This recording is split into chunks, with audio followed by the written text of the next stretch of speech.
दोस्तों यह बात है 1997-98 की, जब इंडियन नेशनल कांग्रेस के इंद्र कुमार गुजराल भारत के प्राइम मिनिस्टर थे।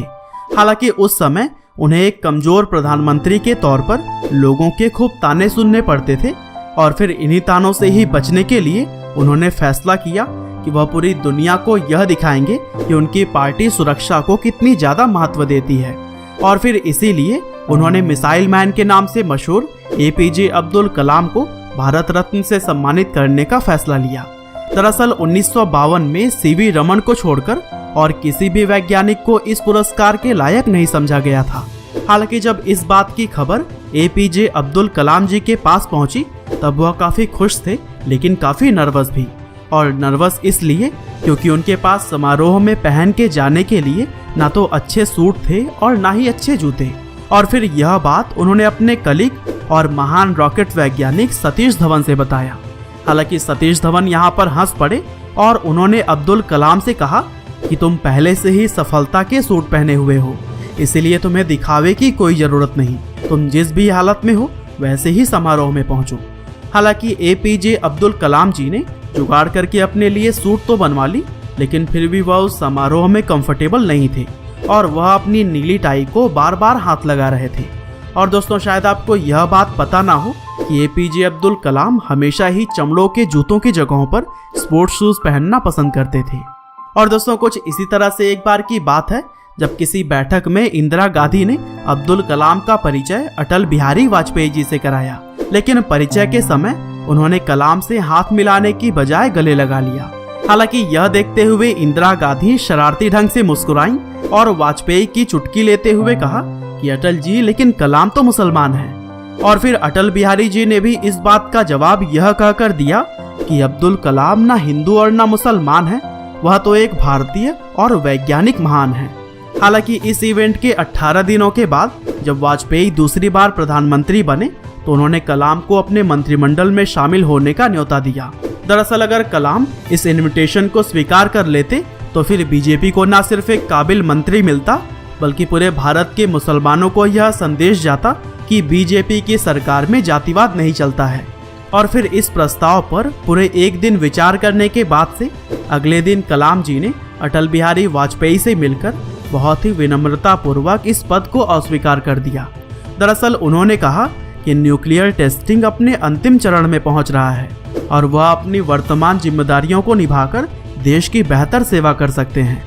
और फिर इसी वाकया के 2 महीने के बाद भारत ने न्यूक्लियर बम टेस्ट किया था और इस उपलब्धि में अब्दुल कलाम जी का बहुत ही बड़ा योगदान रहा। और दोस्तों फिर इसी तरह से आगे चलकर 2002 में जब एपीजे अब्दुल कलाम भारत के राष्ट्रपति बने तब उनके सामने यह समस्या आई कि बरसों से नीली कमीज और स्पोर्ट्स शूज पहनकर हर जगह जाने वाले कलाम अब क्या पहनेंगे, क्योंकि उन्हें भारत देश को पूरी दुनिया के सामने रिप्रेजेंट करना था। और ऐसे में पोशाक का भी अच्छा होना कहीं ना कहीं मायने जरूर रखता है। और इसीलिए उन्होंने उस दर्जी को बुलवाया जिसने पिछले कई राष्ट्रपतियों के सूट सिले थे।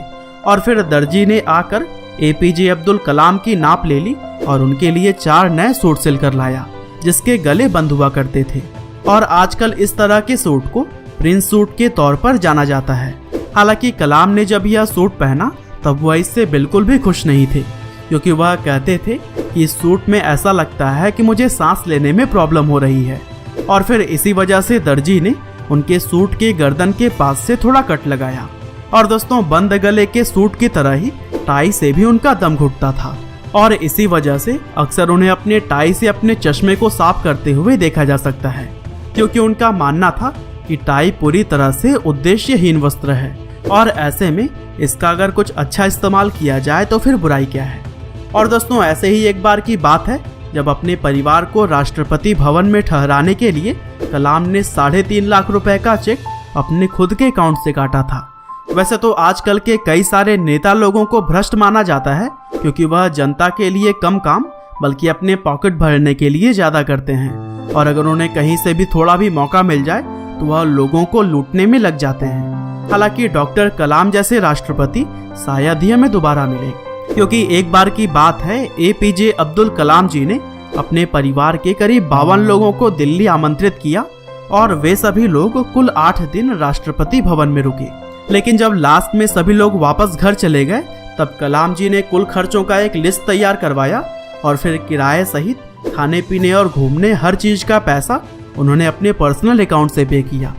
यहाँ तक कि उनके भाई का पोता गुलाम मोइनुद्दीन उस समय कलाम के राष्ट्रपति होने के बावजूद भी मुनीरिका में एक किराए के कमरे में रहता था। और दोस्तों, दिसंबर 2005 में उनके बड़े भाई जब अपनी बेटी नजीमा और पोता गुलाम के साथ हज यात्रा के लिए मक्का गए तब सऊदी अरब में भारत के राजदूत को इसके बारे में पता चल गया और फिर उन्होंने राष्ट्रपति को फोन करके परिवार को हर तरह की मदद देने की पेशकश की। हालांकि कलाम का सिर्फ यही जवाब था कि मेरा आपसे अनुरोध है कि मेरे 90 साल के भाई को बिना किसी सरकारी व्यवस्था के एक आम तीर्थयात्री की तरह हज करने दें। और दोस्तों, सिंप्लिसिटी का इससे बड़ा उदाहरण क्या हो सकता है। इसके अलावा देश प्रेम के साथ साथ डॉक्टर कलाम को पशु और पंछियों से भी बहुत प्यार था। और इसी से ही जुड़ी हुई एक समय की बात है कि ठंडक के दौरान अब्दुल कलाम जी राष्ट्रपति भवन के मुगल गार्डन में टहल रहे थे और तभी उन्होंने देखा कि एक सुंदर मोर को अपना मुंह खोलने में दिक्कत हो रही है। और फिर यह देखकर कलाम जी ने तुरंत ही पशुओं के डॉक्टर सुधीर कुमार को बुलाया और फिर मोर की जांच करने की कहा। और फिर जांच करने पर पता चला कि मोर के मुंह में ट्यूमर है, जिसकी वजह से वह ना तो अपना मुंह खोल पा रहा है और ना ही बंद कर पा रहा है। हालांकि तुरंत ही आदेश के बाद से उस मोर की सर्जरी की गई और फिर उसका ट्यूमर निकालने के बाद जब वह पूरी तरह से ठीक हो गया तब दोबारा उसे मुगल गार्डन में ही लाकर छोड़ दिया गया। इसके अलावा टहलते समय ही कलाम जी ने यह देखा कि सुरक्षा गार्ड के कैबिन में हीटिंग की कोई भी व्यवस्था नहीं थी और कड़ाके की ठंड में वहां पर मौजूद गार्ड्स कांप रहे थे। और फिर उन्होंने तुरंत ही संबंधित अधिकारियों को बुलाया और उनसे गार्ड के कैबिन में जाड़े के दौरान हीटर और गर्मी के दौरान पंखा लगवाने की व्यवस्था करवाई। और दोस्तों, एक बिजी प्रेसिडेंट होने के बावजूद भी अब्दुल कलाम अपने लिए भी कुछ समय जरूर निकालते थे और अपने निकाले हुए समय में उन्हें रुद्रवीणा बजाते हुए भी देखा जा सकता है। इसके अलावा डॉक्टर कलाम एक धार्मिक मुसलमान भी थे जो कि हर दिन सुबह की नमाज जरूर ही पढ़ा करते थे। साथ ही उन्हें कुरान और गीता पढ़ते हुए भी अक्सर देखा जा सकता था। और दोस्तों, कलाम साहब पूरी तरह से ही शाकाहारी थे। और इन सभी बातों से आपको यह अंदाजा तो लग ही गया होगा कि हमारे missile man doctor APJ Abdul Kalam ji किस तरह के इंसान थे। बाकी अगर आपको यह वीडियो पसंद आई हो तो इसे शेयर करना बिल्कुल भी ना भूलिएगा। और इसी तरह के इंटरेस्टिंग वीडियोस को लगातार देखने के लिए कृपया लाइव हिंदी को सब्सक्राइब करें, साथ ही बेल आइकन को भी दबाना ना भूलिएगा। आपका बहुमूल्य समय देने के लिए बहुत बहुत धन्यवाद।